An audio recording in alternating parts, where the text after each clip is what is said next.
Hello everyone, welcome back to my YouTube channel. इस channel पर हमने स्टार्ट की थी DBB TGT नेचुरल साइंस की केमिस्ट्री सीरीज़, जिसमें ऑलरेडी हम कुछ प्रैक्टिस सेट को कवर कर चुके हैं और कुछ यूनिट को भी कवर कर चुके हैं।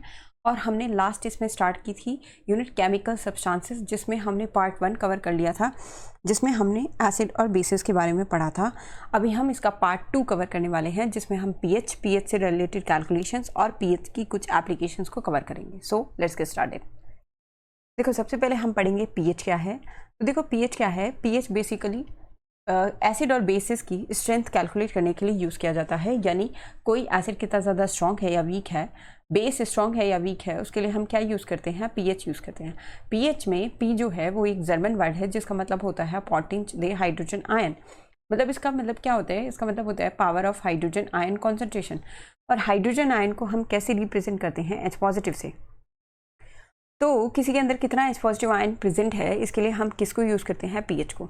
अच्छा, एक और चीज़ यहाँ पर आपको मैं याद दिला दूँ। देखो, पीएच बहुत ही ज़्यादा छोटा होता है, स्मॉल होता है साइज़ में। ये हमने लास्ट वीडियो में कवर किया था ना। और इसीलिए क्योंकि ये बहुत ज़्यादा छोटा होता है तो ये इंडिपेंडेंटली एग्जिस्ट नहीं करता, इसीलिए ये H2 के साथ कंबाइन कर जाता है। और ये कैसे एग्जिस्ट करता है, HCO पॉजिटिव की फॉर्म में एग्जिस्ट करता है। तो अगर कहीं पर लिखा हो H पॉजिटिव या कहीं पर लिखा हो HCO पॉजिटिव, एक ही बात है, ठीक है। अब इसकी डेफिनेशन एक बार चेक कर लेते हैं। पीएच को कैसे डिफाइन करते हैं। PH is defined as negative logarithm of hydrogen ion concentration, ठीक है। तो इस हिसाब से इसका फार्मूला क्या होगा, पीएच इक्वल टू माइनस यानी नेगेटिव, नेगेटिव के लिए क्या लगा यहाँ पर, minus log of H positive ion, है ना, हाइड्रोजन आयन कॉन्सेंट्रेशन। और अभी मैंने बताया अगर H पॉजिटिव है या H3O पॉजिटिव है तो एक ही बात है। तो H पॉजिटिव को रिप्लेस करके यहाँ क्या लिख सकते हैं, हम H3O पॉजिटिव लिख सकते हैं, राइट। समझ आया होगा इतना। अच्छा, यहाँ पर अब ये होगा कि ये लॉग कैसे कैलकुलेट करेंगे, तो इसे मैं अभी आपको बताती हूँ थोड़ी देर में कि इसको कैसे कैलकुलेट करते हैं, राइट। उससे पहले एक और चीज़ जो आपको देखनी है वो ये देखनी है, जैसे हम पीएच कैलकुलेट करते हैं वैसे ही हम पीओएच को भी कैलकुलेट कर सकते हैं। तो पीओएच क्या होगा, minus log of OH negative. देखो, कोई कन्फ्यूज़न और या फिर कुछ भी ऐसे इसमें दिक्कत वाली बात नहीं है। देखो, पीएच है ना, तो आप ऐसे समझ के चलो, पी की जगह आपको क्या लगाना है, माइनस लॉग। तो जहाँ पी लिखा है वहाँ पर आपको माइनस लॉग करना है और एच के लिए यहाँ पर करना है H पॉजिटिव, राइट। ऐसे ही अगर POH है तो मैंने क्या बताया, पी के लिए क्या लगाना है, माइनस लॉग, और OH है तो उसके लिए क्या लगाएंगे, यहाँ पर OH नेगेटिव। तो ये तो इजीली हमारा फार्मूला बन गया, राइट।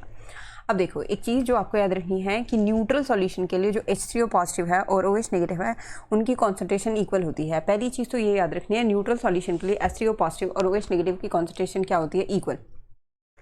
और अगर हम 298 केल्विन की बात करें, 298 डिग्री सेल्सियस में कितना होगा, 25 डिग्री सेल्सियस ना। इसमें से 273 माइनस कर देंगे तो 25 डिग्री सेल्सियस आएगा। तो अगर हम 25 डिग्री सेल्सियस पर बात करें तो ये जो कॉन्सेंट्रेशन है दोनों की कितनी होती है, 1 × 10⁻⁷। ये याद रखना है। 1 × 10⁻⁷ को मैं ऐसे लिख सकती हूँ ना, 10⁻⁷।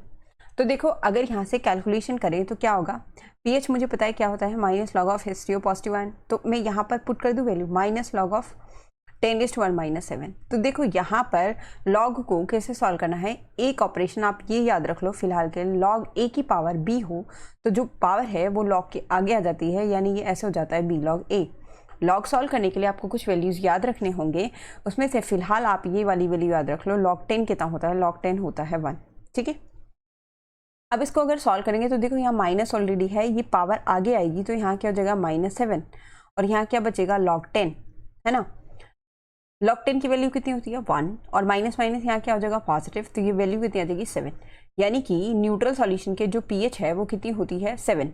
तो न्यूट्रल सॉल्यूशन के लिए आपको याद रख के चलना है, पीएच की वैल्यू कितनी होती है, 7। इसे पीओएच से भी निकालोगे तो भी कितना आएगा, 7। तो आपको याद रख के चलना है, न्यूट्रल सॉल्यूशन पर H3O पॉजिटिव और OH नेगेटिव की कॉन्सेंट्रेशन इक्वल होती है और पीएच की वैल्यू कितनी होती है, 7। नेक्स्ट, हमारे पास एक स्केल होता है पीएच वैल्यू से रिलेटेड, जिसमें 0 से लेकर 14 तक वैल्यूज होती हैं, जिसमें 0 से 7 की वैल्यू एसिडिक यानी एसिडिक कैरेक्टर को रिप्रेजेंट करती है, 7 वैल्यू न्यूट्रल को रिप्रेजेंट करती है और 7 to 14 किसको रिप्रेजेंट करती है, बेसिक को। तो आपको क्या याद रखना है, देखो, अगर मैं बात करूँ न्यूट्रल सॉल्यूशन की, तो ये हमने अभी अभी देखा था कि न्यूट्रल सॉल्यूशन पे जो H3O पॉजिटिव है और जो OH नेगेटिव है उसकी कॉन्सेंट्रेशन क्या होती है, इक्वल। और अगर मैं 0 से 7 की बात करूँ तो यहाँ पर होगा H पॉजिटिव आयन की कॉन्सेंट्रेशन ज़्यादा होगी है ना। या फिर अगर मैं दूसरे वर्ड में लिखना चाहूँ तो इसे मैं ऐसे लिख सकती हूँ, यानी 0 से 7 के लिए जो H पॉजिटिव आयन की कॉन्सेंट्रेशन है वो OH नेगेटिव की आयन की कॉन्सेंट्रेशन से ज़्यादा होगी, और यहाँ पर H पॉजिटिव आयन की कॉन्सेंट्रेशन से ज़्यादा किसकी कॉन्सेंट्रेशन होगी, OH नेगेटिव की, तभी ये बेसिक कैरेक्टर होगा। ठीक है। और न्यूट्रल पर तो हमें पता ही है H पॉजिटिव और OH नेगेटिव की कॉन्सेंट्रेशन क्या होती है, इक्वल। तो यहाँ से आपने क्या समझा कि वैल्यू जितनी कम होगी पीएच की, एसिडिक कैरेक्टर उतना ही ज़्यादा होगा, क्योंकि उसमें उतने ही ज़्यादा H पॉजिटिव होंगे। और पीएच की वैल्यू जितनी ज़्यादा होगी, बेसिक कैरेक्टर उतना ही ज़्यादा होगा, और OH नेगेटिव उसमें उतना ही ज़्यादा होगा। यानी इसे मैं ऐसे लिख सकती हूँ कि जो पीएच वैल्यू है, पीएच वैल्यू वो इन्वर्सली प्रोपोर्शनल होती है एसिडिक कैरेक्टर के। यानी पीएच वैल्यू जितनी ज़्यादा होगी, एसिडिक कैरेक्टर उतना ही कम होगा। तो pH value directly inversely proportional होती है एसिडिक कैरेक्टर की, और एसिडिक कैरेक्टर मतलब क्या होता है, H पॉजिटिव। तो H पॉजिटिव आयन भी उतने ही कम होंगे अगर पीएच वैल्यू ज़्यादा हुई। तो पीएच वैल्यू कम होगी तो एसिडिक कैरेक्टर ज़्यादा होगा और H पॉजिटिव आयन कॉन्सेंट्रेशन भी ज़्यादा होगी। Similarly pH value directly proportional होती है किसके, बेसिक कैरेक्टर के। यानी पीएच वैल्यू जितनी ज़्यादा होगी उसका बेसिक कैरेक्टर उतना ही ज़्यादा होगा। अब बेसिक कैरेक्टर का मीनिंग क्या होता है, OH नेगेटिव। तो जितना ज़्यादा बेसिक कैरेक्टर होगा उतना ही ज़्यादा OH नेगेटिव का कॉन्सेंट्रेशन होगा, राइट। तो ये दो चीज़ें आपको याद रख के चलनी है, राइट, पीएच वैल्यू से रिलेटेड। नेक्स्ट, अच्छा, एक पीएच पेपर होता है जिस पर अलग अलग वैल्यूज़ के लिए अलग अलग कलर होते हैं, और पीएच पेपर यूनिवर्सल इंडिकेटर में डिप करके बनाया जाता है, राइट। तो आपको कुछ वैल्यूज़ और उनके कलर याद रखने हैं, जैसे 0 पर कितना होता है, डार्क रेड, 1 रेड, 2 रेड, 3 पे ऑरेंज रेड, 4 पे ऑरेंज, 5 पे orange yellow, 6 greenish yellow, 7 green, 8 greenish blue, 9 blue, 10 navy blue, 11 purple, 12 dark purple, 13 wallet, 14 wallet. यहाँ सबसे इंपॉर्टेंट है 7। तो आपको 7 का कलर एक तो याद रखना है, 7 का कलर क्या होता है, ग्रीन। देखो इस कलर को आप विबग्योर से याद कर सकते हैं। विबग्योर हम फिजिक्स में पढ़ते ना, डिस्पर्जन ऑफ लाइट में। तो विबग्योर क्या होता है, देखो जैसे विबग्योर को याद रखते हैं ना, विबग्योर, तो विबग्योर वैसे ही याद रखना है। यहाँ पर जी क्या होता है, अभी बताया, जी किसके लिए होता है, न्यूट्रल सॉल्यूशन के लिए। इन कैसा कलर होता है, 7। ठीक है, तो ये तो हो गया हमारा न्यूट्रल। अब इधर जाने पे ये किसके कलर को शो करेगा, ये शो करेगा बेस के कलर को। ठीक है, और इधर जाने पर ये किसके कलर को शो करेगा, एसिड के कलर को, है ना। देख लो यहाँ पर ग्रीन किसका कलर है, 7 का। अगर बेस में जाऊंगी तो सबसे पहले ग्रीनिश ब्लू, फिर नेवी ब्लू, फिर पर्पल, फिर डार्क पर्पल, फिर वॉलेट, फिर वॉलेट। और एसिडिक कैरेक्टर के लिए यहाँ पर देख लो, पहले क्या है, ग्रीनिश येलो, फिर क्या है, ऑरेंज येलो, फिर ऑरेंज, फिर रेड, फिर क्या है, डार्क रेड। तो इधर क्या होता है, एसिडिक कैरेक्टर, इधर क्या होता है, बेसिक कैरेक्टर, और ये है 7 के लिए याद रखना है, ग्रीन कलर होता है। नेक्स्ट, कुछ डिफरेंट सॉल्यूशंस की आपको पीएच याद रखनी है, क्योंकि इस पर डायरेक्टली क्वेश्चन आ जाता है, या कभी कभी एग्जाम में पूछ लेते हैं भाई इस सॉल्यूशन की पीएच कितनी होगी, या उनको डिक्रीजिंग या इंक्रीजिंग ऑर्डर में अरेंज करने पर भी क्वेश्चन आ जाता है। तो इसमें सबसे पहले आता है HCl की पीएच कितनी होती है, 1। लेमन जूस की पीएच होती है 2.2 से 2.4। उसके बाद विनेगर की 2.4 से 3.4, कॉफ़ी 4.5 से 5.5, मिल्क 6.5, सलाइवा 6.5 से 7.5, ब्लड 7.3 से 7.5, एग 7.8, और बेकिंग सोडा यानी NaCO3 जिसका फॉर्मूला होता है 8.4, sea water 8.5, milk of magnesium MgOH whole twice जिसकी होती है 10.5, और NaOH कितना होता है 14। ये याद रख के चलना है आपको, ठीक है। नेक्स्ट देखो सबसे इंपॉर्टेंट जो अब आ गया है यहाँ पर, एक बहुत ही ज़्यादा इंपॉर्टेंट क्वेश्चन, वो आपको याद रखना है, ionic product of water. Ionic product of water क्या होता है, देखो यहाँ हमें पढ़ना है सेल्फ आयनाइजेशन ऑफ वाटर। ठीक है, एक तो आपको याद रखना है जो प्योर वाटर होता है वो एक वीक इलेक्ट्रोलाइट होता है, यानी वो इतनी जल्दी आयनाइज नहीं होता है, वो बहुत ही स्मॉल एक्सटेंट तक आयनाइज होता है। देखो H2O क्योंकि वीक इलेक्ट्रोलाइट होता है तो सेल्फ आयनाइजेशन करेगा, तो H2O और H2O तो क्या बनाएंगे, क्योंकि वीक इलेक्ट्रोलाइट है तो मैं यहाँ पर इक्विलिब्रियम का साइन लगा देती हूँ। यहाँ मुझे मिलेगा HCO पॉजिटिव प्लस यहाँ पर मुझे मिलेगा OH नेगेटिव, राइट, ऐसे टूट जाएगा ये। तो ये जो H पॉजिटिव है ये हमारा ऐसे टूट जाएगा H3O पॉजिटिव, और कैसे टूटेगा ये, OH नेगेटिव। इसको आप ब्रॉन्स्टल-लॉरी के कॉन्सेप्ट से याद रख सकते हैं, मैंने बताया था ना। मान लो अगर ये एसिड है तो ये अपना H पॉजिटिव लूज करेगा तो क्या बनाएगा, OH नेगेटिव, और ये H2O पॉजिटिव ये क्या करेगा, H2O H पॉजिटिव को एक्सेप्ट करेगा तो क्या बना लेगा, H3O पॉजिटिव। यहाँ से अगर इसका मैं कांस्टेंट लिखूँ K इक्विलिब्रियम या कॉन्सेंट्रेशन कांस्टेंट, तो उसमें हम कैसे लिखते हैं, प्रोडक्ट की कॉन्सेंट्रेशन ऊपर और नीचे किसकी कॉन्सेंट्रेशन लिखते हैं, रिएक्टेंट की, ठीक है।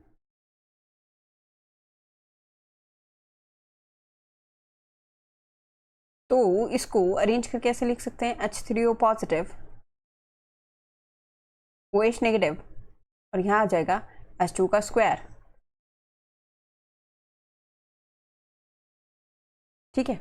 अब एक चीज़ जो याद रखनी है, देखो H2O है ये प्योर लिक्विड, और जितने भी प्योर लिक्विड या प्योर सॉलिड्स होते हैं उनकी जो कॉन्सेंट्रेशन होती है वो होती है यूनिटी। यूनिटी मतलब कितना, 1। तो अगर मैं 1 पुट करूँगी तो 1 का स्क्वायर 1 हो जाएगा। तो जो मुझे K है वो क्या मिलेगा, H3O पॉजिटिव और OH नेगेटिव, और इसी को हम बोलते हैं आयनिक प्रोडक्ट ऑफ वाटर, और इसे हम किससे रिप्रेजेंट करते हैं, KW से। यानी मैं KW को कैसे लिख सकती हूँ, H3O पॉजिटिव और यहाँ लिख सकती हूँ मैं OH नेगेटिव, राइट। ये है आयनिक प्रोडक्ट ऑफ वाटर। देखो अगर आपको ऊपर का समझ आए तो ठीक है, नहीं आए तो कोई दिक्कत की बात नहीं है, आपको ये रिजल्ट डायरेक्टली याद रखना है कि आयनिक प्रोडक्ट ऑफ वाटर को हम किससे रिप्रेजेंट करते हैं, KW से, और वो किसके इक्वल होता है, H3O पॉजिटिव और OH नेगेटिव के। यानी H3O पॉजिटिव की कॉन्सेंट्रेशन और OH नेगेटिव आयन की कॉन्सेंट्रेशन को मल्टीप्लाई करेंगे तो हमें क्या मिलने वाला है, KW। KW is ionic product of water, right. अब देखो यहीं पर हम इसको डिफाइन भी कर सकते हैं, तो मैंने अभी अभी लिखा, क्या लिखा, KW क्या होता है, H3O पॉजिटिव और OH नेगेटिव, है ना। तो इसको कैसे डिफाइन कर सकते हैं, इसको ऐसे डिफाइन कर सकते हैं, ionic product is defined as the product of molar concentration of H3O positive और OH नेगेटिव आयंस, है ना।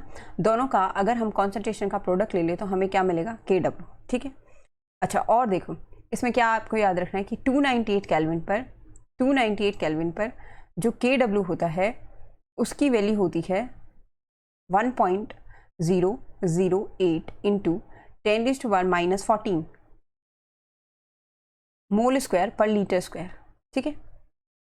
अब ये है 1.008, तो इसको अप्रॉक्सीमेटली 1 ले सकते हैं, यानी KW कितना होगा, 1 इंटू 10⁻⁻14 मोल स्क्वायर पर लीटर स्क्वायर। यानी आपको याद रखना है कि 298 केल्विन पर KW की वैल्यू कितनी होती है, 1 इंटू 10⁻⁻14 मोल स्क्वायर पर लीटर स्क्वायर। ये वाली वैल्यू अगर मैं यहाँ पर पुट कर दूँ तो मुझे क्या मिलेगा, 10⁻14, 1 इंटू 10⁻14 तो 10⁻14 ही होगा ना। तो यहाँ आ जाएगा ये H3O पॉजिटिव OH नेगेटिव। अब अगर मैं न्यूट्रल सॉल्यूशन की बात करूँ तो ये हमने पहले ही डिस्कस कर लिया कि न्यूट्रल सॉल्यूशन के लिए, यानी अगर मेरे पास कोई न्यूट्रल सॉल्यूशन है तो न्यूट्रल सॉल्यूशन के लिए H3O पॉजिटिव और OH नेगेटिव की जो कॉन्सेंट्रेशन है वो क्या होती है, इक्वल। दोनों की कॉन्सेंट्रेशन क्या होती है, इक्वल, है ना। तो यहाँ पर मैं ऐसे लिख सकती हूँ 10⁻14 इक्वल टू H3O पॉजिटिव, और यहाँ पर OH नेगेटिव को भी रिप्लेस करके क्या आ रहा है, H3O पॉजिटिव, क्योंकि दोनों की कॉन्सेंट्रेशन इक्वल होती है न्यूट्रल सॉल्यूशन के लिए। तो इसको मैं ऐसे लिख सकती हूँ 10⁻14 इक्वल टू H3O पॉजिटिव का स्क्वायर। स्क्वायर सॉल्व करने के लिए क्या करेंगे, इधर रूट, तो रूट क्या आ जाएगा, 10⁻14 का रूट, और इधर क्या आ जाएगा, H3O पॉजिटिव।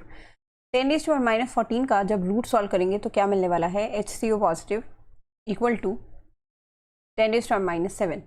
तो ये याद रखना है कि न्यूट्रल सॉल्यूशन के लिए H3O पॉजिटिव और OH नेगेटिव की कॉन्सेंट्रेशन इक्वल होती है, और वो कितनी होती है, 10⁻7। कितनी होती है, 10⁻7, और pH कितनी होती है, 7। ये याद रख के चलना है, ठीक है। नेक्स्ट देखो यहाँ पर एक रिलेशनशिप देख लेते हैं, pH और pOH में क्या रिलेशनशिप होता है। तो देखो अभी हमने थोड़ी देर पहले देखा कि हमारे पास जो KW है, KW वो कितना क्या होता है, H3O पॉजिटिव और OH नेगेटिव, राइट। अब अगर मैं दोनों साइड लॉग ले लूँ तो मुझे क्या मिलेगा, यानी टेकिंग लॉग बोथ साइड, अगर मैं दोनों तरफ लॉग ले लूँ तो अगर दोनों तरफ लॉग लिया तो मुझे क्या मिलने वाला है, यहाँ से मुझे मिलेगा लॉग KW, तो यहाँ तो हो जाएगा लॉग KW, और इधर क्या होगा, लॉग H3O पॉजिटिव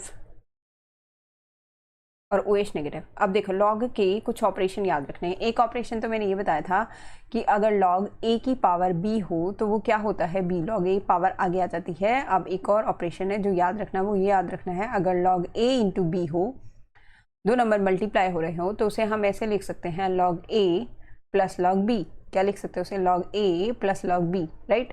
तो यहाँ पर ये है लॉग KW, तो इसे मैं क्या लिख सकती हूँ, इसे लिख सकते हैं लॉग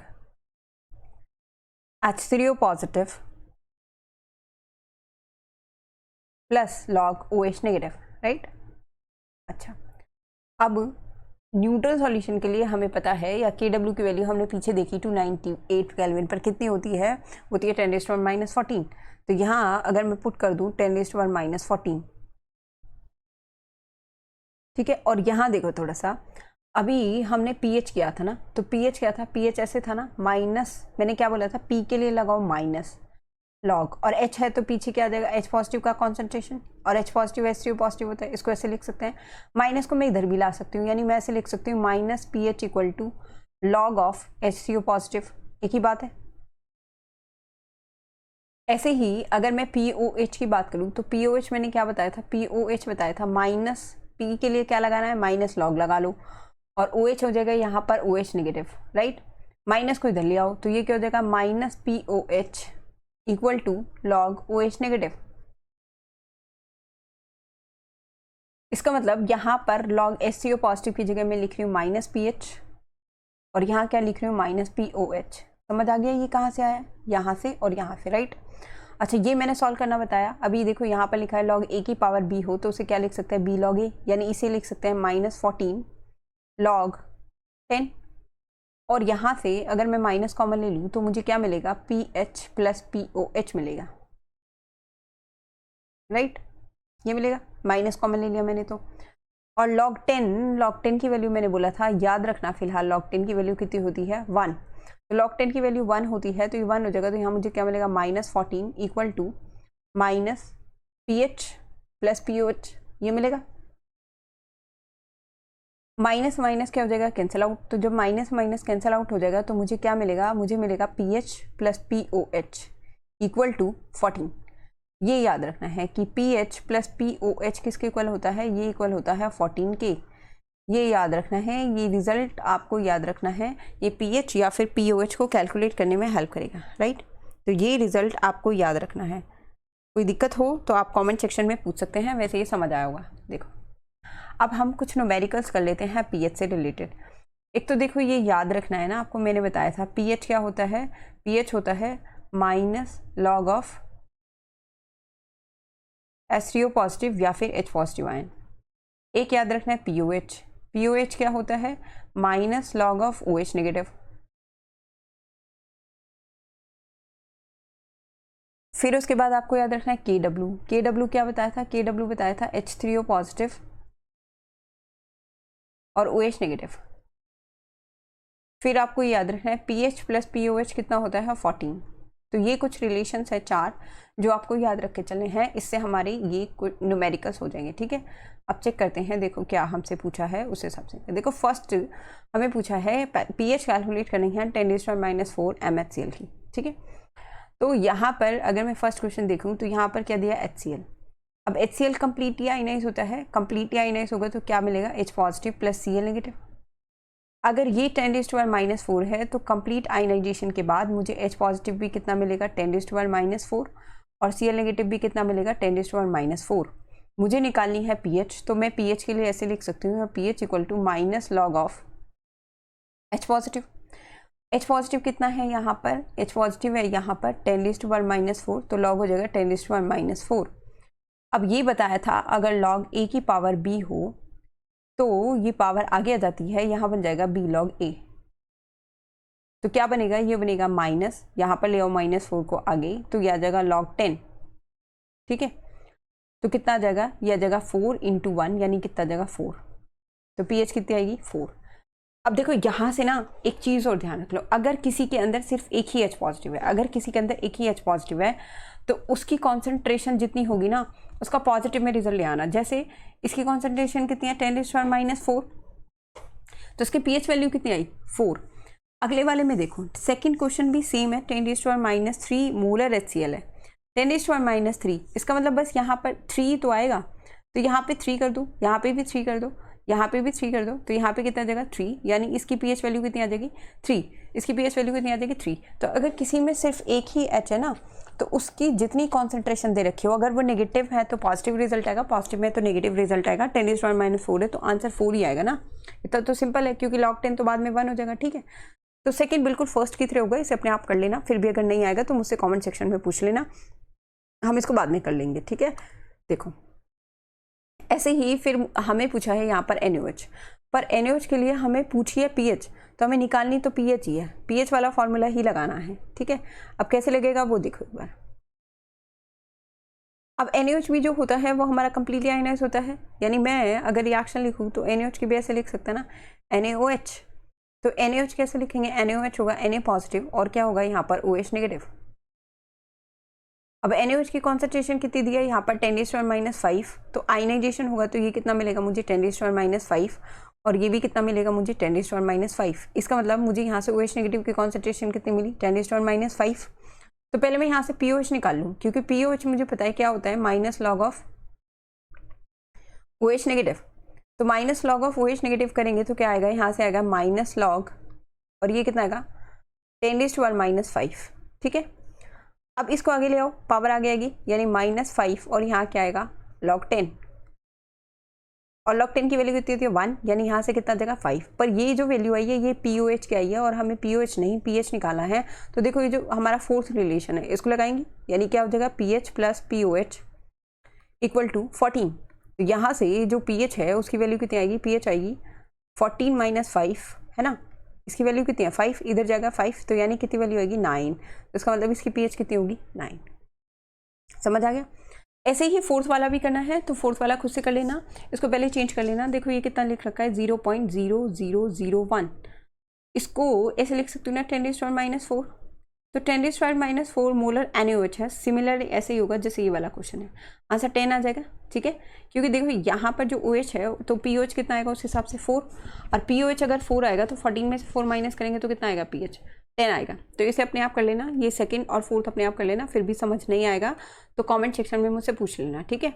अब देखो लास्ट वाला क्वेश्चन एक बार देख लो, यहाँ पर है, इसमें आप गड़बड़ कर सकते हो। तो एक बार देखो यहाँ पर मैं इसको बता देती हूँ। यहाँ पर एक तो हमें H2SO4 दिया है, और H2SO4 में एक H नहीं है 2 H है, दोनों की निकलेगी ना pH, तो उसकी pH अभी हम निकालने वाले हैं, ठीक है। देखो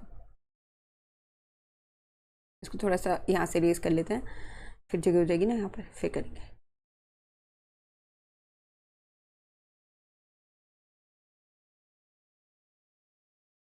अब हमें दिया है यहाँ पर H2SO4।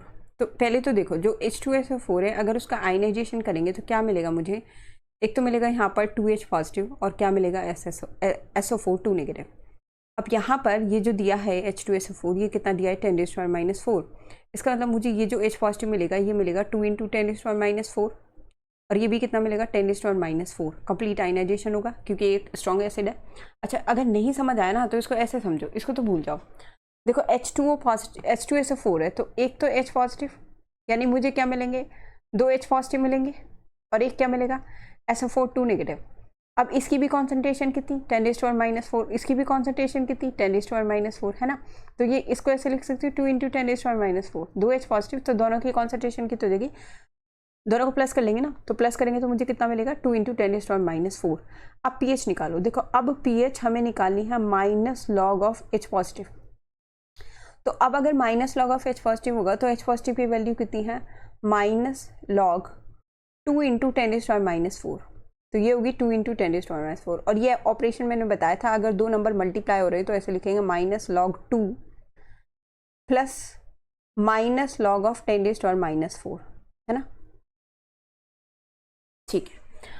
क्योंकि अगर दो नंबर मल्टीप्लाई होते हैं log A plus log B होता है। अब ये वैल्यू आपको कुछ याद रखनी है, जैसे log 2 की वैल्यू होती है 0.30, ये याद रखना है। log 2 की वैल्यू कितनी होती है 0.30।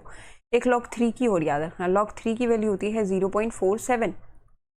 तो ये वैल्यू याद रख के चलना। एक तो log 2 की कितनी होती है 0.30, एक कितनी होती है log 3 की 0.47, ठीक है। और एक log 5 की और याद रख लें, log 5 की होती है 0.69, ठीक है। वैसे तो ये 3010 होती है, इसकी 4771 होती है, इसकी 6.990 होती है, पर ये मैंने स्किप कर दिया, इसका भी, ठीक है। तो ये याद रख लेना, बाकी इन्हीं से कैलकुलेट हो जाएंगे। पर अगर इसके अलावा कोई वैल्यू हुई तो उसकी वैल्यू देंगे एग्जाम में। तो यहाँ पर मैं लिख दूँ इसकी वैल्यू कितनी है -0.30। इसको सॉल्व करो, ये तो आता है ना आपको सॉल्व करना। माइनस पावर आगे आएगी कितनी -4, और log 10 की वैल्यू कितनी होती है 1 की हो जाएगा। इसका मतलब ये मुझे मिलने वाला है 4 - 0.30, तो कितना आ जाएगा, ये आ जाएगा 3.70। तो इसकी pH कितनी आएगी 3.70 आएगी, ठीक है, तो थोड़ा सा ध्यान रखना कैसे करना है। H2SO4 में 2 H है, इस बात का ध्यान रखना। आई होप समझ आया होगा। नेक्स्ट एक और क्वेश्चन देख लेते हैं। देखो यहाँ थोड़ा रिवर्स है, यहाँ पर बोला है हाइड्रोजन आयन की कॉन्सेंट्रेशन है 0.001। तो यहाँ पर जो हाइड्रोजन आयन है उसकी कॉन्सेंट्रेशन दे रखी है हमें 0.001 और हमें बोला है हाइड्रोक्साइल आयन की कॉन्सेंट्रेशन कितनी होगी, यानी हमें यहाँ पर OH नेगेटिव आयन की कॉन्सेंट्रेशन बतानी है। तो ये तो हमें अच्छे से पता है कि जो H पॉजिटिव है और OH नेगेटिव है, इन दोनों का जो प्रोडक्ट है वो KW के इक्वल होता है और KW की वैल्यू कितनी होती है 10⁻⁻14। अब यहाँ से देखो एक बार, ये जो 0.001 है m, ये किसकी कॉन्सेंट्रेशन है H पॉजिटिव की। तो मैं इसे ऐसे भी लिख सकती हूँ ना 10⁻³ m equal to H positive, ऐसे लिख सकते हैं इसको। ठीक है, अब ये वाली वैल्यू यहाँ पे पुट कर दो और यहाँ पे क्या निकालनी है OH नेगेटिव की कॉन्सेंट्रेशन। KW की वैल्यू कितनी होती है 10⁻⁻14, इसको इधर ले जाओ तो ये क्या होगा OH negative equal to 10⁻⁻14 divided by 10⁻³ ये मल्टीप्लाई होगा तो जाके, तो ये जगह 10⁻14 इंटू ऊपर जाएगी ना पावर, ऊपर जाकर पावर प्लस की हो जाएगी, तो आंसर कितना आएगा 10⁻14 + 3 हो जाएगा ये, तो आंसर कितना आएगा 10⁻11 m। तो ये आएगी OH नेगेटिव आयन की कॉन्सेंट्रेशन। समझ आया होगा। ठीक है, फिर भी कोई डाउट हो तो कमेंट सेक्शन में पूछ सकते हैं। तो ये था pH क्या है और pH से रिलेटेड कैलकुलेशन। अब pH के एक बार एप्लीकेशंस देख लेते हैं। देखो एप्लीकेशंस ऑफ pH क्या है, कुछ इसमें याद रखनी है। पहली आपको याद रखनी है जो हमारी बॉडी है यानी ह्यूमन बॉडी, वो किस रेंज pH में काम करती है। 7.0 से 7.8 तक काम करती है। किसी किसी बुक में ये वैल्यू आपको 7.4 पे भी मिलेगी, याद रखना है 7.4 पे। फिर आपको पता होना चाहिए जो हमारा स्टमक है वो कुछ गैस्ट्रिक जूस को रिलीज़ करता है, जिसमें वो HCl रिलीज़ करता है। और वो HCl इसलिए रिलीज़ करता है ताकि अगर कोई माइक्रो ऑर्गेनिज्म है तो वो किल हो जाए और एक पैप्सिन एंजाइम है वो एक्ट कर सके। ठीक है, तो वो बायोलॉजी वाले पोर्शन में है हमारे सिलेबस में। अच्छा, फिर अगर कभी कभी बहुत ज़्यादा HCl जब रिलीज़ हो जाता है तो हो जाती है एसिडिटी। उस एसिडिटी की वजह से होता है इंडाइजेशन। उस इंडाइजेशन को ट्रीट करने के लिए आपको याद होना चाहिए हम कुछ एंटासिड लेते हैं, जिसमें एक कौन सा होता है MgOH होल ट्वाइस, जिसे बोलते हैं मिल्क ऑफ मैग्नीशिया, और एक हम ले सकते हैं बेकिंग सोडा जो होता है NaHCO3। तो ये हमें इंडाइजेशन से रिलीफ देता है। ठीक है, ये याद रखना है। नेक्स्ट, जो हमारी बॉडी में टूथ एनिमल होता है वो बहुत ही ज़्यादा हार्ड सब्सटेंस होता है और ये बना होता है कैल्शियम हाइड्रोक्सी एपेटाइट का। और जो कैल्शियम हाइड्रोक्सी एपेटाइट है उसका फार्मूला बता दें। कैल्शियम हाइड्रोक्साइड एपेटाइट का फार्मूला होता है Ca10PO4 whole 6 OH whole twice. ठीक है, ये होता है। ये बहुत ही ज़्यादा हार्ड सब्सटेंस होता है। वैसे तो किसी में डिज़ोल्व नहीं होता, बट जब हमारे माउथ की pH 5.5 से बिलो हो जाती है तो ये कॉरोड होने लग जाता है, यानी डिके होने लग जाता है। इसीलिए हमें खाना खाने के बाद अपना माउथ यानी अच्छे से हमें ब्रश करना चाहिए। ठीक है, और ये याद रखना है कि टूथ डिके कब स्टार्ट होता है, जब माउथ की pH किससे कम होती है 5.5 से। ऐसे ही आपको एक और एप्लीकेशन याद रखनी है, जो हनी बी और आंट स्टिंग होती है और एक नेटल लीव भी होते हैं। तो जो स्टिंग, आंट स्टिंग और एक याद रखना आपको नेटल लीव्स, या छूट गया ये नेटल लीव्स, ये फॉर्मिक एसिड रिलीज़ करती है हमारी बॉडी में, जो बहुत ज़्यादा पेन और इरिटेशन कॉज करता है। तो जब मधुमक्खी काटती है तो वो एरिया थोड़ा स्वेलअप हो जाता है, किसकी वजह से, फॉर्मिक एसिड की वजह से। अब अगर उस एरिया पर लगाया जाए बेकिंग सोडा जैसा कोई बेस तो वो हमें रिलीफ देता है। अब ये क्यों देगा, बेकिंग सोडा उसको न्यूट्रल करेगा ना, ये एल्कलाइन है और ये क्या एसिड, तो ये इसको क्या कर देगा, न्यूट्रल, जिससे हमें रिलीफ मिलेगा। ऐसे ही जो वास्प होता है यानी ततैया, जब वो काटता है तो वो बॉडी में क्या छोड़कर जाता है, एल्कलाइन सॉल्यूशन। इसको ट्रीट करने के लिए हम यहाँ पर कोई माइल्ड एसिड जैसे विनेगर यूज़ कर सकते हैं। ठीक है, अच्छा, एक और चीज़ लास्ट जो याद रखना है वो ये है कि प्लांट जो है, हर एक प्लांट अपनी हेल्दी ग्रोथ के लिए अलग अलग pH डिमांड करता है। कुछ प्लांट एसिडिक pH में ग्रो करते हैं, कुछ बेसिक में ग्रो करते हैं और कुछ न्यूट्रल में। यहाँ पर एक आपको याद रखना है, अगर मिट्टी बहुत ज़्यादा एसिडिक है तो उसको न्यूट्रल करने के लिए, उसको कुछ ट्रीट करने के लिए उसके अंदर या तो हम क्विक लाइम ऐड करते हैं या क्या ऐड करते हैं, स्लैक्ड लाइम।